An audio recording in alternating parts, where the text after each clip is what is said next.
नमस्कार छात्रों, मैं मोहम्मद नवीस सर मेरे यूट्यूब चैनल मोहम्मद नवीस सर संग हिंदी सीखे में आपका स्वागत करता हूं। आज हम हमारी पाठ्य पुस्तक का 5वां पाठ देखने वाले हैं, जो एक भजन के तौर पर हमें दिया गया है।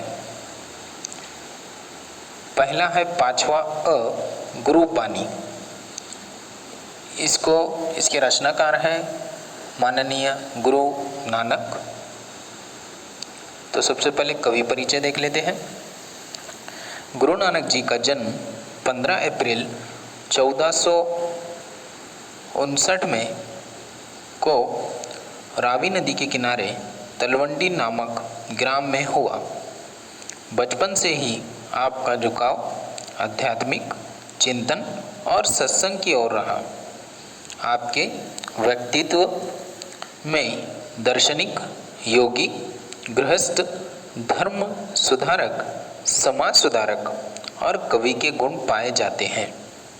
आप सर्वईश्वरवादी हैं और सभी धर्मों वर्गों का समान दृष्टि से देखते हैं। आपने विश्व बंधुत्व के विचार की पुष्टि की है। आपके भावुक और कोमल हृदय ने प्रकृति से एकात्म होकर जो अभिव्यक्ति की है वह अनूठी है। आपकी काव्य भाषा में फारसी, मुल्तानी, पंजाबी, सिंधी, खड़ी बोली और अरबी भाषा के शब्द समाये हुए हैं। सहज सरल भाषा द्वारा अपनी बात कहने में आप सिद्धहस्त है। आपका निधन 1539 में हुआ। प्रमुख कृतियाँ गुरु ग्रंथ साहब आदि। विद्या परिचय। पद काव्य रचना की एक गद्य शैली है। इसके विकास का मूल स्रोत लोकगीतों की परंपरा ही माना जा सकता है। हिंदी पद शैली में विभिन्न छंदों का प्रयोग अनेक निश्चित रूपों में हुआ है। हिंदी साहित्य में पद शैली को दो निश्चित परंपराएं मिलती हैं, एक संतों की सबद और दूसरी कृष्ण भक्तों की परंपरा। पाठ परिचय।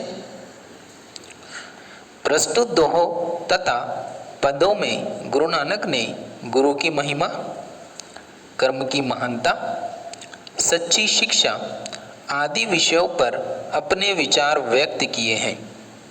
मनुष्य के जीवन को उदात्त और चरित्रवान बनाने में गुरु का मार्गदर्शन, मनुष्य के उत्तम कार्य और सच्ची शिक्षा का बहुत बड़ा योगदान रहता है। गुरु द्वारा दिया जाने वाला ज्ञान ही शिष्य की सबसे बड़ी पूजा है। संसार मनुष्य की जाति का नहीं, अपितु उसके उत्तम कर्मों का सम्मान करता है। मनुष्य का श्रेष्ठत्व उसके अच्छे कर्मों से सिद्ध होता है, ना कि उसकी जाति अथवा वर्ग से। गुरु नानक ने कर्मकांड और ब्रह्माडंबर का घोर विरोध किया। तो चलिए, गुरु नानक जी की आपको एक चित्र दिखाई दे रहा है। गुरु नानक जी पहले गुरु थे सिख धर्म के, और ऐसे 10 गुरु हुए। गुरु ग्रंथ साहब ये पवित्र ग्रंथ है सिख धर्म का। तो यहाँ पर हमें कुछ पंक्तियाँ दी गई हैं, उन पंक्तियों को हम देखने वाले हैं। ये जो पंक्तियाँ आपको दी गई है, ये पंक्तियाँ बहुत ही उच्च हिंदी में दी गई हैं। उसका भावार्थ मैं आपको समझा दूंगा। हो सके तो आप भावार्थ लिख लीजिए, ये बहुत ज़रूरी है। तो देखते हैं पहली। नानक गुरु ना चेतनी मनी आपने सुचेत, छूते तिल बुआड़ जीव सुए अंदर खेत, खेते अंदर छुट्या कहो नानक सहु ना, फली अही फूली अही बपोड़े भी तन विच स्वा। ये आपके लिए समझना ज़रा मुश्किल है, इसीलिए मैंने पूरा भावार्थ आपके लिए लाया हूँ। भावार्थ मैं आपके सामने बता रहा हूँ, आप उसे अच्छी तरह से लिख लीजिए या याद कर लीजिए कि भावार्थ कैसे बताया गया है इसका। कवि गुरु नानक जी कहते हैं कि जो लोग गुरु को याद नहीं करते हैं, उनकी बातों को नहीं मानते हैं, अर्थात लापरवाही बरतते हैं और अपने आप को ही ज्ञानी समझते हैं, कहने का तात्पर्य यह है कि वे खुद चतुर बनते हैं, वे व्यर्थ ही अनायास उगने वाले तिल की उन झाड़ियों के समान होते हैं जो खेत में अंदर से जले हुए हालत में पड़े होते हैं, जिसका कोई मालिक नहीं बनता है। दुनिया के लोग ऐसे लोगों से किनारा कर लेते हैं, यहाँ तक कि ईश्वर भी साथ छोड़ देते हैं। नानक जी कहते हैं कि वैसे तो फलते फूलते दिखाई देते हैं, पर उनके भीतर झांक कर देखो तो गंदगी और मैल के सिवा कुछ और दिखाई नहीं देता है। वैसे ही खेत में जली हालत में पड़े तिल की स्थिति भी वास्तविक मालिक के बिना कुछ और ही हो जाती है। ऐसे में दिन दुखी लाचार जले तिलों के 100 खसम अर्थात मालिक बन जाते हैं, जबकि उन फलने फूलने वाले तिलों की फली में राख ही नहीं होती है। कहने का तात्पर्य यह है कि गुरु की सानिध्य के बिना ये जीवन बेकार है।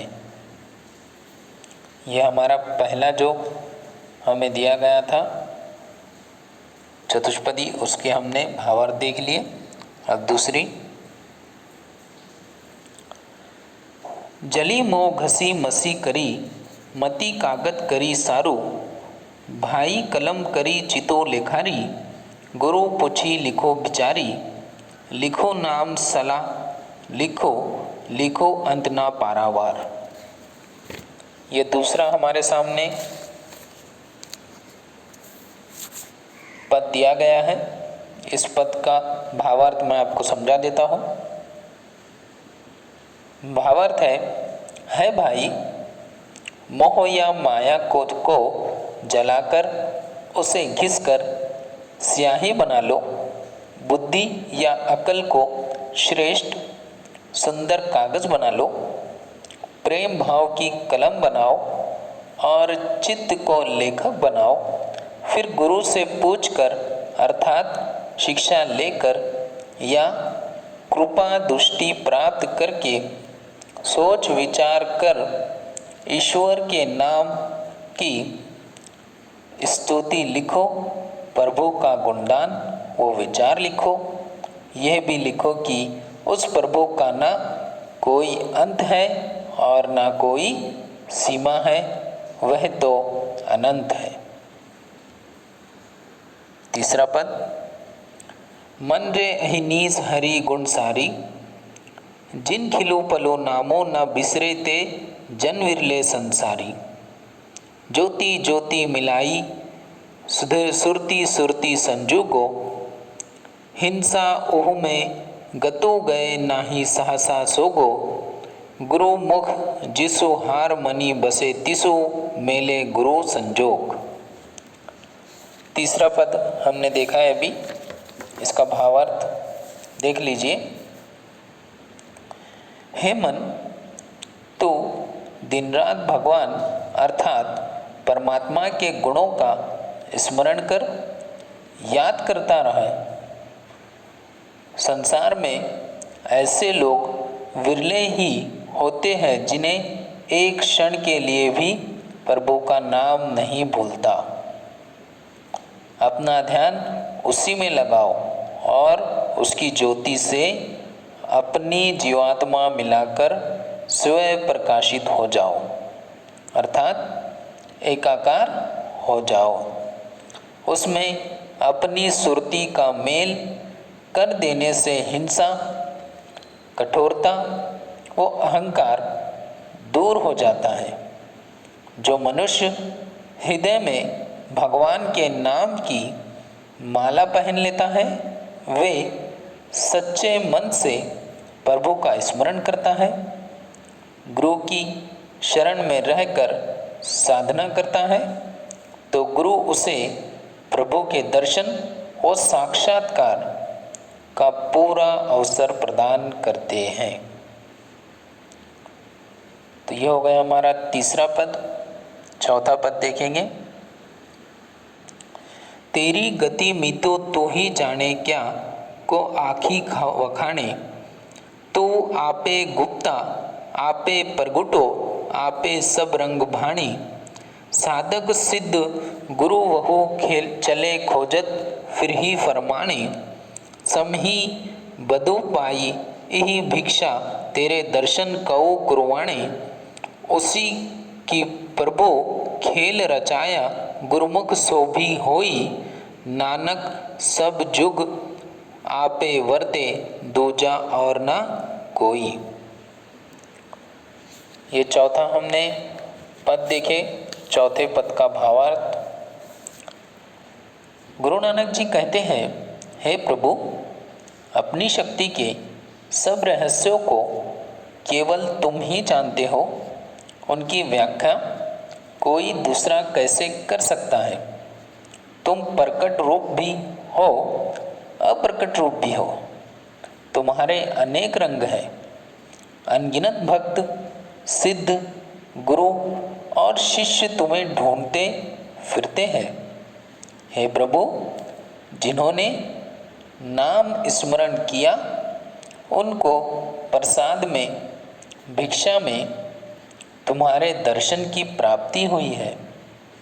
तुम्हारे इस संसार के खेल को केवल कोई गुरुमुख ही समझ सकता है, अर्थात गुरु की शरण में रहने वाला भक्त ही समझ सकता है।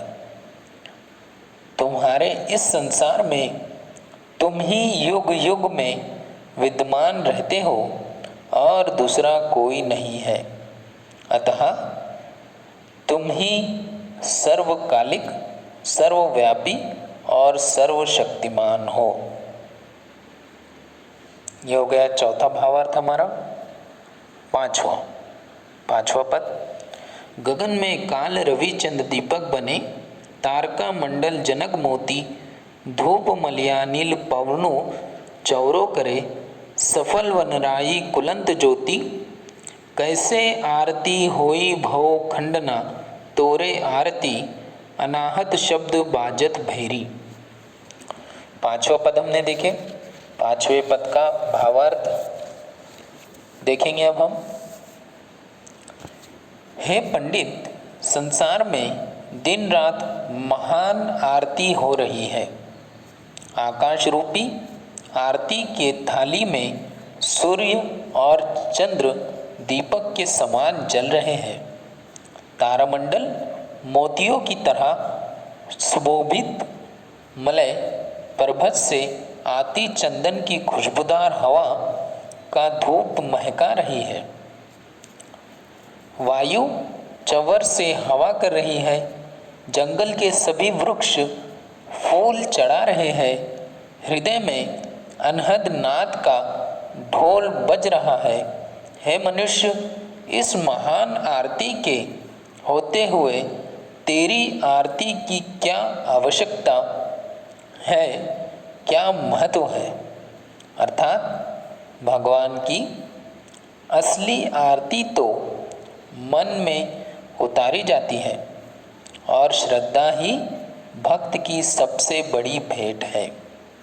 फिर आप लोग थालियों में ये थोड़े थोड़े फल फूल लेकर मूर्ति पर क्यों चढ़ाते हैं? क्या उसके पास थालियों की कमी है? अरे, आकाश ही उसका नीलम थाल है। सूर्य और चंद्रमा की ओर देखो, वे भगवान की आरती में रखे हुए दीपक है। ये तारे ही उसके मोती है और हवा उसे दिन रात चंचल झुला रही है। गुरु ग्रंथ साहब से। तो इस तरह ये हमारी गुरुबानी होती है। शब्दार्थ और पूरा स्वाध्याय मैं पूरा आपको सॉल्व करके आपके व्हाट्सएप ग्रुप पर दे दूँगा।